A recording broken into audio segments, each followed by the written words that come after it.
This is Dolynny TV, ladies and gentlemen. Good, morning, and welcome back to another edition of Edmonton Oilers coverage here on the channel today. And I've had now a couple of hours after getting off the Oilers game last night against Montreal to dissect kind of exactly what went wrong. And I'm going to say this is what went wrong for the Oilers last night. So there's bad defense, being out of position, which is just you're bad at defense. Then there's irresponsible defense, which is kind of just choosing to be out of position. And that's where I really feel, if I break down these next 5 goals here from the Montreal game for you, the Oilers really struggled at is being irresponsible defensively. And the first thing anyone's going to say, well, Mikko Koskinen should have saved a puck.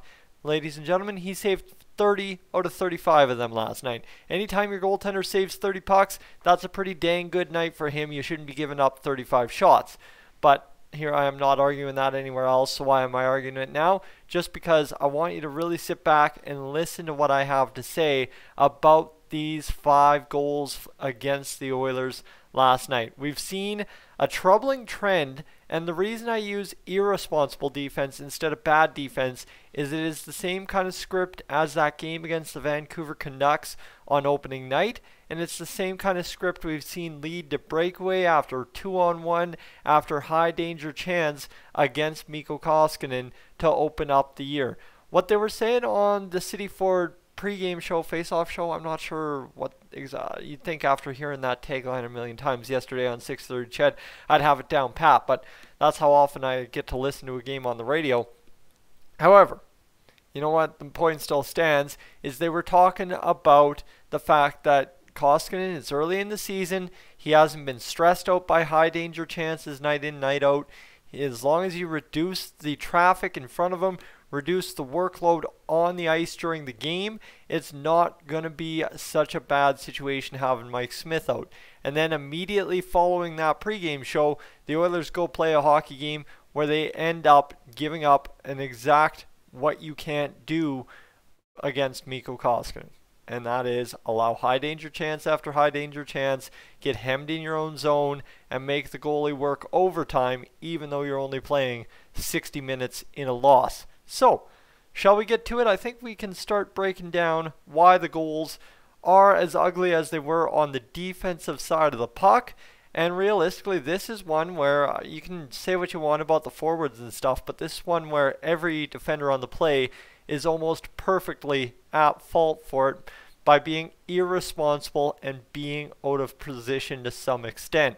So, goal number 1, that's the Jeff Petrie comes down the wing, shoots the puck, glove passes it through Koskinen, scores backdoor. That's that goal. Well, here's the thing. You look at how Darnell Nurse defends that puck. He takes Petrie to the outside, but instead of pushing him, he still allows him a shooting lane. All he does is go down to one knee, stop me if you've heard that before, and kind of try to seal off the shooting lane.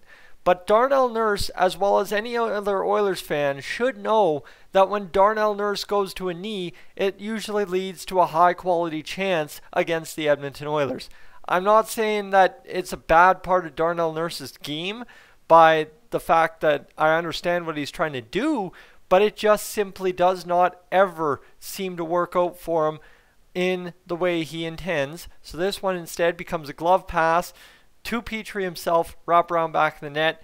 Ethan Bear kind of standing there as well, but I'm sorry, you've got to seal off things before you can allow your other defender to engage. And unfortunately, Darnell Nurse just went to a knee and didn't really seal anything off. He backed down, right, instead of cutting Petrie off. So imagine Petrie's coming down the wing this way. Darnell Nurse kind of went that way too. Instead of pushing out to him and forcing him a little bit much, he just went to that knee to try and block the shooting lane, which, again, we as Oilers fans know when it comes to Darnell Nurse blocking shooting lanes, oftentimes in a game like this does not work at all. So then Darnell Nurse decides on goal number 2, you know what, I made a bad play. I wasn't able to seal off the shooting lane. So I'm going to prevent this from happening by pinching at my own blue line, right? Stepping up, I guess, is the more correct term. And I'm going to make a big hit, and it's going to rattle everybody, and it's all going to be good. Well, instead, Darnell Nurse steps up, realistically doesn't even deliver the hit that he was capable of delivering there. Credit the Canadiens player as well, possibly. And so he comes flying in for a hit and ends up with that bad step-up pinch at his own blue line. And that leaves Tyson Barrie and a trailing Jesse Puljujärvi to make the play. Problem is, that's the Thomas Tatar goal, right? Perfectly placed shot. And that's, again, we can't fault Koskinen here. It's a perfect shot, and it's a perfect play by the Montreal Canadiens, but a play still the Oilers' D could have been stronger. You see that the puck carrier, Danault, has the puck in the middle of the ice right before he passes it. Instead of following Danault, Barrie could have taken away that pass and taken away Tatar, because yes, Puljujärvi was coming on hot from behind and would have been capable of lifting the stick if Danault would have went to shoot the puck. Instead, Barrie stays middle of the ice. I mean, realistically, 2-on-1 situation with a defender trailing, or a forward coming back to defend trailing. I guess you probably can't complain too much, but still, right? You would have liked to see the open man be taken away and allow the puck carrier to become the shooter, because straight up, Thomas Tatar versus Phillip Danault, I think most common fans, right, that know name recognition, would take Danault shooting the puck, who they more than likely don't know, as opposed to Thomas Tatar shooting the puck and perfectly placing it over the glove side of Mikko Koskinen. Right? Fair enough. Now, goal number 3 when we get to this, and this is kind of the thing, right? Ill-advised pinches, backing down, and not taking the right man. Just being a little irresponsible with how you should play. It's not that you're doing it bad, you're just being irresponsible in terms of how you're managing the puck, how you're managing gaps, how you're managing everything, and it just leads you to being out of position and costing goals. Well, how about this? An irresponsible clear by Ethan Bear on goal number 3. He goes to flip it and throws it right along the boards. And I mean, right, what are you supposed to do? You probably play that over top of the glass if you flip it any higher, but it's just a weak clear. Failed clear, ends up coming back around. Petrie shoots it, right? This is goal 3. Rebound off of the stick of Koskinen. And if you listen back on the tapes on sportsnet.ca, you can actually hear it hit the stick, and you can see it hit the stick, which you might have missed in quick motion, which is why it didn't clear and shoot off way far into the corner off of the pad of Mikko Koskinen. So it deflects up, right, like it's tipped, hits Bear in the butt, and goes back of the net. Realistically, this one, what are you supposed to do, right? It was meant to be, right? If that's the way it's going in, it was just meant to be. But still, again, you go back to that failed clear by Ethan Bear and just weak on getting pucks out, weak on commitment, irresponsible to the commitment of playing defense, if you get what I mean, right? You gotta make sure you clear that puck in that instance, and instead it's just a weak flip along the boards that the Canadiens hammer back the other way, and Petrie shoots it, Petrie scores again, right? And I mean, honestly, Petrie, is he that good, or did the Oilers just make him look good? That's all I'm going to say. So now, this one here is goal number 4, which becomes a lazy pass back to the point. Connor McDavid with probably the laziest pass he can make on a power play. Of course that's going to get picked up. When the puck's going 5 kilometers off your stick back to the blue line, and the defender's at least 25 feet away from you, yes, that puck's going to get picked off. And you know what? Everybody says, well, nobody talks about Connor McDavid's defensive game. Sometimes they also got to talk about the overpassing and the lazy passing, which Draisaitl and McDavid are often guilty of in losses, which again, down 3 goals. They were on goal number 4, this being Connor McDavid going back to Tyson Barrie. It becomes a 2-on-1 back the other way. Another high danger chance against Mikko Koskinen. Both McDavid and Barrie covered the same guy. They take away the shooter, or they take away the pass, pardon me. They take away the pass, but nobody takes away the shooter. All you have to do, right, similar to that Tatar goal, goal number 2, is somebody who's trailing can take the puck carrier if you take away the pass. Tyson Barrie had the pass taken away. That was not the problem. The pass was never going to be a threat. The fact that Jake Evans was essentially alone to shoot the puck himself because his 2 men were on the other guy, And then again on the rebound, he was alone because the play had carried into the side of the net essentially. Well, now he gets the goal. And again, where do you fault Mikko Koskinen? In the defense being irresponsible, right? It's not bad defense per se, right? Because technically speaking, under most hockey books you probably read, that's how you play that system. That's how you take away the shooter. Problem is, you got to have that extra awareness that, yeah, just because you've taken away the shooter, you don't need two guys to do it on the back check on a power play.